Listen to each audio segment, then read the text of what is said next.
We can shine in a crowd, we never hesitate. Let us rise to the clouds. The only way you can solve this by killing yourself. Please speak to someone. Speak to anyone. People would rather, I know I'd rather me mate cry on my shoulder than go to his funeral next week.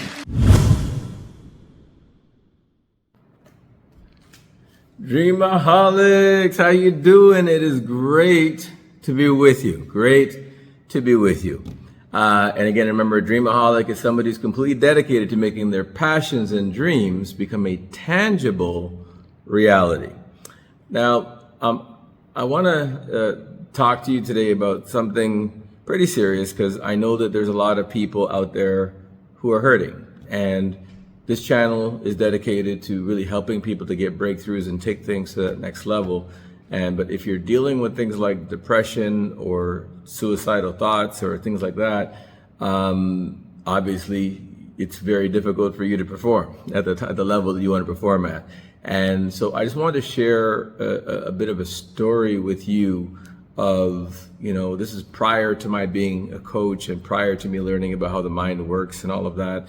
And when I was dealing with a real challenge where I actually contemplated taking my own life. And so I want to share with you how I believe that there was a divine intervention in this, and some of the steps that I took in order to sort of walk myself off of the precipice, so to speak. So I'll go through some of those steps. And so if you happen to be dealing with really deep, dark things that are holding you back down and pinning you and challenging you, that you'll have hopefully some tools that you can use to break out of that, because the world is a better place with you in it, and with you in it performing at your highest possible level. So one day, this is when I was living in Brampton, Ontario, Canada. I was in the process of, I wanted to launch a coaching business. I was in a bit of transition. I had not yet met my mentor to be Bob Proctor. And I was in the space where I was searching for answers, because I decided to launch this coaching business, but not knowing anything about the industry really. And my bills started to rack up, and I had done some sales for this company that didn't pay me. And then because they didn't pay me, and they keep saying, yeah, the money's coming, the money's coming, the money's coming, the money's coming, I found myself in a situation where my bank account was going like this, doof, doof, doof, doof. And having a house to pay for, a car note, and child support, for my daughter. It was really, really tough, and sometimes, they say when it rains, it pours. And when you've got not just one, but almost 3 different clients that are supposed to be paying you, and you're making commitments to other people based on the commitments that they've made to you, and you don't have the money because they haven't given it to you.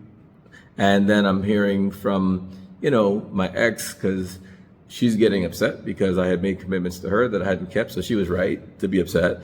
But I was doing you feel like you're trying to do everything you can, and the harder that you fight, the faster you sink. It's like you're in quicksand, and you're trying to work your way out of this problem, this challenge, and nothing you're doing is working, And so I had a tough conversation with my ex-wife, and then and then there's some other people that when it rains, it pours. You just started getting it from a number of other places. I had a couple of bad phone calls in a row, and then I'm getting a message from my daughter asking, well, when am I sending the money for her ticket to come see me in Canada? And I didn't have the money. And there's nothing worse. Like, if you're a dad, any kind of dad, who actually cares about your kid and wants to be a part of your child's life and wants to know that, you want to be Superman and you're not, it's a very painful place. So I found myself in a really, really, really bad place. And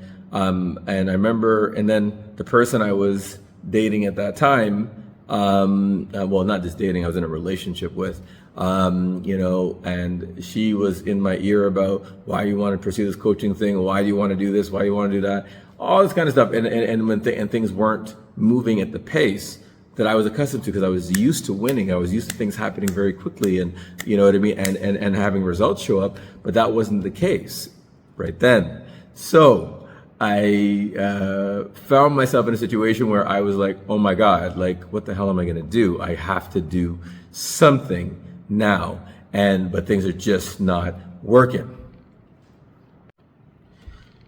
So I remember getting into the car and, literally as I'm trying to think through solutions and to the problems, I literally broke down in tears. I just broke down, and I'm just like, fuck, everything I'm freaking doing, nothing's freaking working. It's like, shit, like what the, like, yeah. And you're dealing with this, this feeling of being, nothing is within your control, and you feel powerless, like literally impotent, is how you feel. And the thought came into my mind, you know what? Fuck it. I'm going to drive down Mayfield Road all the way down to the Highway 410. I'm going to gun it till as hard as the car can go. And I'm going to go straight into a lamp pole and end the shit, because I'm just done. You know what I mean? And I'm sitting there in the car and I'm overheating. Tears are coming down my face. I'm just, I'm rocking back and forth, and I'm just I'm getting ready to put this car in reverse out this driveway and go. That's what I'm about to do, and because I just had enough. I was just done. And so then, it was like, just as I'm getting ready to put it in reverse, I hear this voice come into my head that says, all right, Noel, all right, calm down, easy. Take it easy. What are you grateful for, Noel? I'm grateful for my mother. She has, been so amazing, but what is it about? Like, what about what she's done for you has been amazing? She sacrificed everything for me. Everything to help me become who I am. Like, she's given everything. And is this how you intend to repay her? What else are you grateful for, Noel? For my daughter. Why? Because she's a beautiful, incredible, loving, sweet young lady. Incredible human being. That's my princess. And if you were to follow through with this, what would this do to your mom? What would this do to your daughter?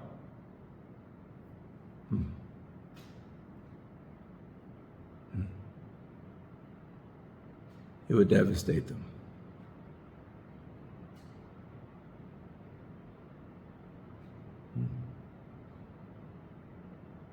What do they deserve?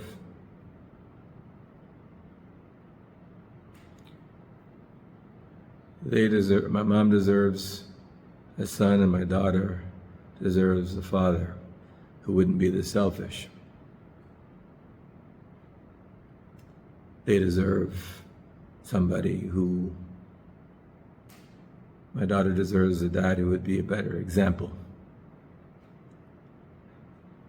And my mom deserves a son who would live to bury her and not to have her bury him, and to continue to go carry a legacy on and make her proud.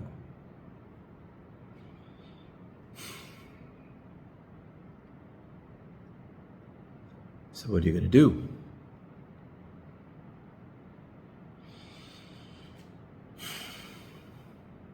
Live. I'm going to live. I'm going to live.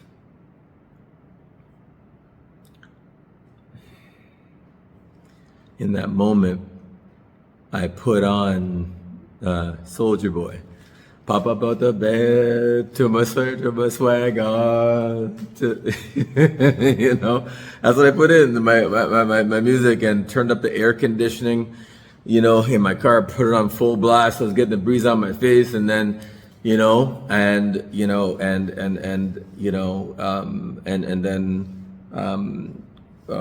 headed down to my then girlfriend's house and broke up with her, and then made a decision that I would never allow anything or anyone to ever take my joy, and I'm never going to allow anybody to put me in a mind state where this is even possible ever again. It's never going to happen again, never again. And and then literally within months of that happening, I found my first mentor, Bob Proctor, and then my life went on this upward trajectory. The late great Bob Proctor. So the steps that I followed were, number one, asking, what am I grateful for? And so you want to write this down. What are you grateful for? As soon as you start talking about what you're grateful for, that automatically changes the energy or the vibratory rate that you're in. It changes, because you can't be in a state of gratitude, which is a state of having, and then be sad at the same time, because you're thinking about what's good in your life. You're thinking about what's good, that's happening for you. So as you're thinking about what's good, that begins to change your state. But then you go deeper with the question and saying, why are you grateful for those things, the things that you've listed? Why? So you go a little deeper. Now we're going deeper into that feeling of thank you, that deeper into that feeling of, I appreciate everything you've done for me, Father God. And the deeper you get into that feeling of appreciation, again, you can't be in a depressed state and be in a grateful state at the same time. Two objects that cannot occupy the same space at the same time, and two thoughts can't occupy the same space at the same time. You understand? So it's so that's that's the step. And then the next question is, what are you going to do next? And then it was my answer was live. And I really sincerely hope that that's yours. And if you're still feeling away in that state, you really need to reach out for help and seek out help. You really do. One thing I will say in particular to men, a lot of times we've been told that you're showing weakness if you cry. You're showing weakness if you express, frustration, and you're showing weakness. And no. You're showing weakness when you ask for help. And the truth is, first of all, being sadness and feeling helpless, those are all human feelings. Those are human feelings. It's part of who we are. So there's nothing weak in that. You know what I mean? The question is how you handle it and what you deal with it. You know what I mean? And again, that doesn't necessarily, I know this applies for men and women, but men in generally, we've been taught to not say something. And in fact, I'm going to run to a clip from Paddy the Baddy. We're going to show a clip of this from the UFC where he talks about a friend of his who actually committed suicide. You know what I mean? And he talks about the situation where, as men, a lot of times we're taught that we shouldn't express. And whether you're male or female, you need to get whatever's on your chest off your chest. I'm going to show you this clip really. I'm going to show you this clip really quickly. Let's go to the clip. I woke up on Friday morning at 4 a.m. to a message that one of my friends back home had killed himself. This was 5 hours before my weigh-in. So Ricky, lad, that's for you. But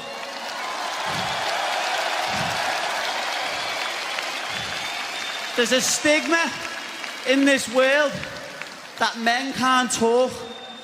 Listen, if you're a man and you've got weight on your shoulders and you think the only way you can solve it's by killing yourself, please speak to someone. Speak to anyone. People would rather, I'd rather me mate cry on my shoulder than go to his funeral next week. So please, let's get rid of this stigma and men start talking. He's right. He's 100% right. And, we really need to talk and get things off your chest and be able to express what's on your mind. But then we have to shift the energy. So once you got it off your chest, now we need to shift, and we want to get to the gratitude side of the ledger. And and sometimes that may mean putting on an inspirational movie for somebody, or going to your religious house, to your church, your mosque, your temple, or wherever it is that you go, getting around a positive group of people, and reaching out the phone, talking to somebody who generally has a happy disposition, and because sometimes when you're in your own space, like for example, if you take your hand like this, right, and you put it in front of your face, how much of actually do this? Take your hand, put it in front of your face. Like, how much of the room do you see? Well, not much. You really just see your hand. You can maybe see what's down below, and you can see what's above, but you don't see anything else. But if you move your hand out further, you begin to see, oh, now I can see the curtains, the drapes, the TV, the door, the ceiling, the table. Now when I push it out even further, now we're seeing a lot more. So the point simply is that a lot of times you can't see past the circumstances, but there's a whole world and life going on around those things. And sometimes you just need that jolt, that reminder that there is life beyond the challenge you're going through. There is life beyond the challenge you're going through. And so, I want you to know, as with Dreamaholics, you're not alone. And that, I hope that you will plug into the studies here. Let me know in the comments what you're getting, what you're feeling, those type of things. And then, and we're here to help. And I've got a couple other videos that I'll be putting out that hopefully you can always hopefully meditate on, chew on, and go over, so that they can help you get out of that funk, because we need you at your best, and you're good to no one like this when you're in that state. But worst of all, you're not good to yourself. Okay? So I really hope and pray that you're going to get this message today, and that you're going to go in peace, stay in joy, be grateful for this life. Listen, no matter what you're going through, no matter what challenge you're going through, it could be worse. And remember that the only people without problems are 6 feet underground. That's when all problems cease to exist. You know what I mean? But as long as you're alive and God has given you a chance to breathe, to wake up, to see another sunrise, see another sunset, there's something to be grateful for, I guess. And I really hope that you will stay in that state, and use the steps that I've given you to walk out of any challenge or depression or anything you may be dealing with. So I hope that this helps somebody. Hope this helps you, I guess. And if you ever get into a funk, get out of that funk way faster, like this, and so that you can be in that space of joy and excitement and passion. So with that, guys, I love you. Hope you have a truly powerful day. Let's continue to grow together. Gratitude. Let's stay in that state. We can shine in a crowd, we never hesitate. Let us rise to the clouds.